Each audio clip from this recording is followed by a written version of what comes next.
గతిలేని సంసారం చేయొచ్చు కానీ సుతిలేని సంసారం చేయలేం. నువ్వేంది నేనేంది అని ఈగోలకు పోతే సక్సెస్ సాయమాన కూడా దాటి రాదు. రాజకీయంగా ఎన్నైనా ఉండని పర్సనల్ లైఫ్ కాడికి వచ్చేసరికి ఈగోలను పాట కౌతల్ని ఇడిచిపెట్టి రావాలి.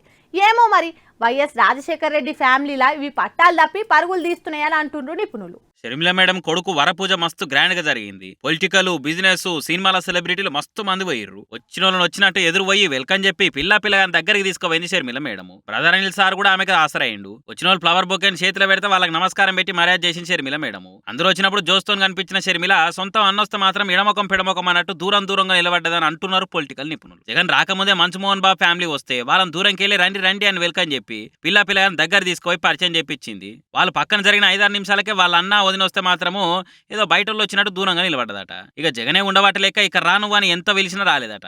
ఇక పరిస్థితిని అర్థం చేసుకున్న బ్రదర్ అనిల్ సారే ఇక్కడ రా నడువు అని పిలిపించి పోటు దిగిపించినట. ఏదో మాట మీదేసుకోవద్దని అమ్మని ఏడిపియొద్దని వస్తే కనీసం మాట వరుసకైనా దగ్గరికి రాలేదని పుకారు షికారు చేస్తున్నాయి. ఇప్పటికే పరిస్థితి బాగాలేదని ఓ మెట్టు దిగి మరీ వస్తే షర్మిల మేడం అన్నకిచ్చిన మర్యాద గీదేనా అనే విమర్శలు వస్తున్నాయి. సొంతం అన్న వస్తే పిలిచినారా అని ఆమె పవన్ కళ్యాణ్ సార్ వస్తే మాత్రం ఉరికిరికి పోట్వల్ దిగిందని కామెంట్లు చేస్తున్నారు జగన్ సపోర్టర్లు. ఏమో పోట్వలకు చూస్తేందుకైతే నవ్వుకుంటా మురుసుకుంటూనే కనబడరు కానీ లోపల అయితే వీళ్ళ పంచాయత్ బాగా ముదిరి పాకానికి వచ్చిందని కథలుగా చెప్తున్నారు రాజకీయ నిపుణులు. పాపం ఎసొంటి కుటుంబంలో ఎసొంటి సిచ్చు పెట్టిందోగా ఈ రాజకీయము.